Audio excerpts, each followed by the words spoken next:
Hello my friends, today we are discussing pronoun exercise. इसमें हमने 20 question लिए हैं और ये फिलिंग द ब्लैंक्स के क्वेश्चंस हैं। तो शुरू करते हैं। पहला question, this book is mine and that is blank place. क्या ऑप्शन आएगा कि यह बुक मेरी है, यह तुम्हारी है। तो यहाँ क्या बता रहा है ये कि दिस बुक इज़ माइन, यह बुक मेरी है, एंड दैट इज योवर्स, यह तुम्हारी है। योवर्स में क्या छुपा हुआ है? योवर्स में योवर बुक छुपा हुआ है। क्या छुपा हुआ है? योवर बुक। योवर्स बताता है yours, your book. Question number 2 है, Abha is more intelligent and beautiful than blank place. देखिए यहाँ आभा सब्जेक्टिव केस है, तो यहाँ भी सब्जेक्टिव केस यूज लेंगे, क्योंकि आभा का कंपैरिजन किससे हो रहा है? इधर ऑब्जेक्टिव केस से हो रहा है।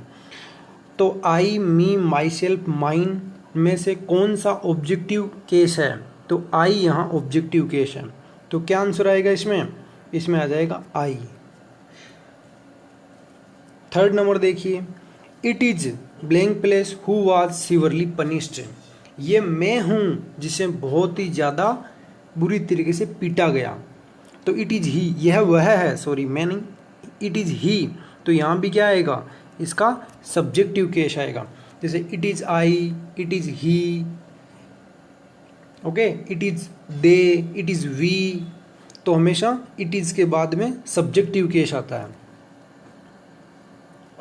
अब देखिए कुछ एक कंसेप्ट लिखे हुए हैं इंपॉर्टेंट, जो डेट से रिलेटेड है। जैसे कि आल का प्रयोग वस्तु के लिए हो तो इसके बाद में डेट का प्रयोग होता है। जब आल का प्रयोग वस्तु के लिए हो तो डेट का प्रयोग होता है, इन अदर वर्ड्स का नहीं होता। जैसे all that glitters is not gold, कि वो सभी वस्तुएं जो चमकती है वो सोना नहीं होती, कि सभी चमकने वाली वस्तुएं सोना नहीं होती। तो आल किसको बता रहा है? वस्तु के लिए आया है, तो इसके बाद डेट का प्रयोग हुआ है।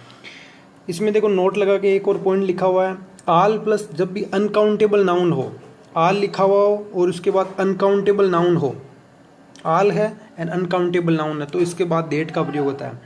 जैसे आल द मनी, मनी यहाँ क्या है? अनकाउंटेबल नाउन है, तो all the money that I give her has been spend, कि वो सारा पैसा जो मैंने उसे दिया था उसने खर्च कर दिया है।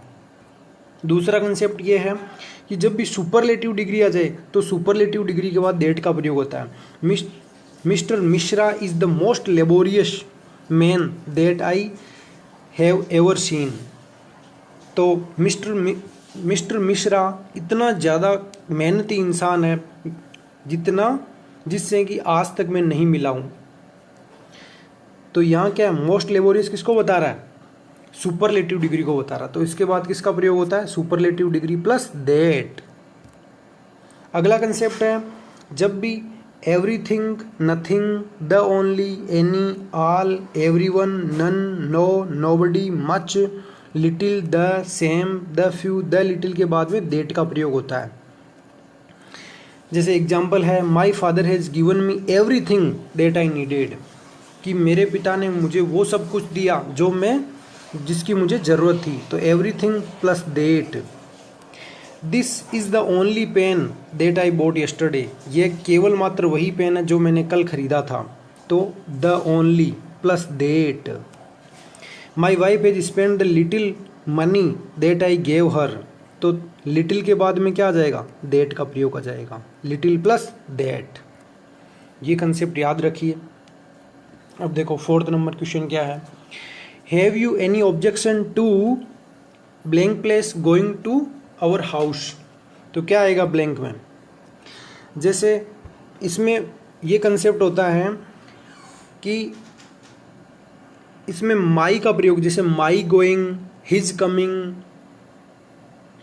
तो इस तरह से यूज होता है। तो have you any objection to my going to our house, कि क्या तुम्हारे को कोई ऑब्जेक्शन है?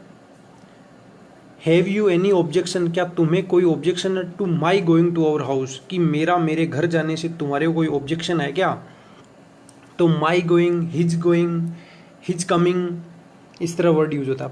5 नंबर है you and she have cheated neighbours.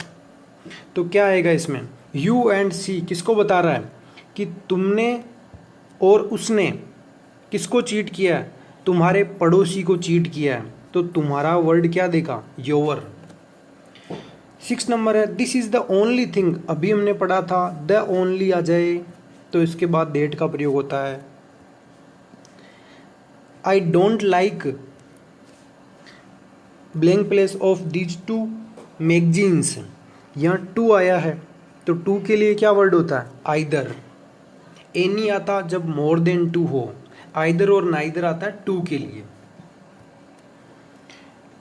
8 number है माई व्यू आज क्वाइट डिफरेंट फ्रॉम, देखो मेरा व्यू तुम्हारे व्यू से अलग है, तो तुम्हारा व्यू जो पहले में देखा था कि my house is better than yours, इसी तरह ही देखो इसमें क्या आएगा, योर्स। योर्स क्या बताता है, योर व्यू, योर का मतलब यहाँ क्या है, योर व्यू से है, यहाँ योर बताता है योर व्यू, योर व्यूज, तो योर्स आ जाएगा। 9 नंबर है they enjoy blank place during the vacation, तो एन्जॉय क्या लेता है, जब एन्जॉय के बाद में यदि ऑब्जेक्ट नहीं हो तो वह अपना ऑब्जेक्ट लेता है, क्योंकि यहाँ during the vacation, during the vacation क्या है बताइए, यहाँ ड्यूरिंग द वेकेशन क्या है, ड्यूरिंग द वेकेशन एडवर्ब है, यहाँ एडवर्ब ऑफ टाइम, टाइम बता रहा है। तो देखो इसमें तो देमसेल्व आ गया, they enjoy themselves during the vacation, themself का प्लूरल है देमसेल्फ, तो राइट आंसर 2 होगा इसमें। 10 नंबर देयर वाज नन, ये वापस देखो नन आ गया, नन के बाद डेट का प्रयोग होता है। यू आर द ओनली आ गया, फिर डेट का प्रयोग होगा। Rakhi is the girl blank place has failed, तो यहाँ राखी एक इंसान की बात हो रही, तो इंसान के लिए सब्जेक्टिव केस क्या होता है, हु आता है। Rakhi is the girl who has failed, Rakhi वही लड़की है जो फेल हुई थी। We had to eat standing up because we had anything blank place we could sit on and the grass was too wet, देखिए वापस वही कंसेप्ट, एनीथिंग आ गया, एनीथिंग के बाद डेट का प्रयोग करते हैं। द कैंडिडेट है, वापस वही केस, हु का प्रयोग होगा, क्योंकि यहाँ इंसान की बात हो रही, क्योंकि the candidate was entirely suitable.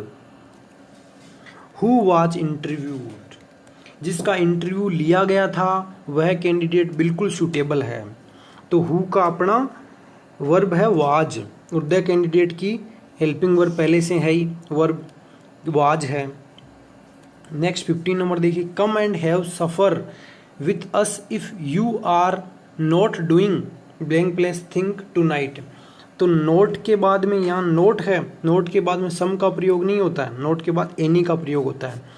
Come and have supper with अस, आओ और हमारे साथ सफ़र करो, मतलब खाना खाओ, सफ़र होता है शाम का भोजन करो, विद अस हमारे साथ, if you are not doing anything tonight, यदि तुम इस रात को कुछ भी नहीं कर रहे हो तो हमारे पास आओ और शाम का डिनर करो। 16 नंबर देखिए, दिस इज़ द काऊ, तो काऊ यहाँ क्या है, एनिमल, एनिमल के लिए क्या वर्ड यूज होता है, हुज मिल्क इज स्वीट, ये वही गाय है जिसका मिल्क बहुत ही ज़्यादा स्वीट है। आई आस्क्ड हिम, मैंने उससे पूछा, why he was not present in the class, कि वह क्लास में प्रेजेंट क्यों नहीं था। ये जब डायरेक्ट से इनडायरेक्ट बनाते हैं तो जब भी WH वर्ड आ जाए तो उसके साथ में किसी भी कंजक्शन का यूज नहीं कर सकते, जैसे दैट, इफ़, वेदर, तो यहाँ नो वर्ड, यहाँ कुछ भी नहीं आएगा, इस ब्लैंक प्लेस में कुछ भी नहीं आएगा। I was unable to say whether blank place was boy और गर्ल, अब मैं नहीं कह सकता कि वह लड़का है या लड़की है, क्या वह लड़का है या नहीं है, तो यहाँ पर हमें उसका जेंडर पता नहीं है, तो जब न्यूट्रल के लिए क्या यूज करते हैं, इट का प्रयोग करते हैं। 18 नंबर में हमने देख लिया इट का प्रयोग था। We enjoyed the party last night, अभी हमने पीछे कंसेप्ट पढ़ा था, एंजॉय के बाद में यदि ऑब्जेक्ट नहीं हो तो हम उसका ऑब्जेक्ट के लिए ऑब्जेक्ट यूज करते हैं, लेकिन यहाँ द पार्टी पहले से इसका ऑब्जेक्ट है तो यहाँ कोई वर्ड नहीं आएगा, इस ये ब्लैंक प्लेस खाली रहेगा। वरना रिफ्लेक्सिव प्रोनाउन लेता, एंजॉय रिफ्लेक्सिव प्रोनाउन लेता है, लेकिन कब? जब उसका ऑब्जेक्ट नहीं हो। तो ध्यान रखिए, केवल रूल रटिए नहीं, उसका इम्प्लीमेंटेशन भी कीजिए। लास्ट सवाल है, blank place, book is yours and that is mine. तो क्या आ जाएगा? दिस बुक इज योर्स, यह किताब तुम्हारी है और यह मेरी है। ये माइन क्या बता रहा है यहाँ? माई बुक बता रहा है। ये माइन का मतलब यहाँ क्या है? My book. Okay, thank you.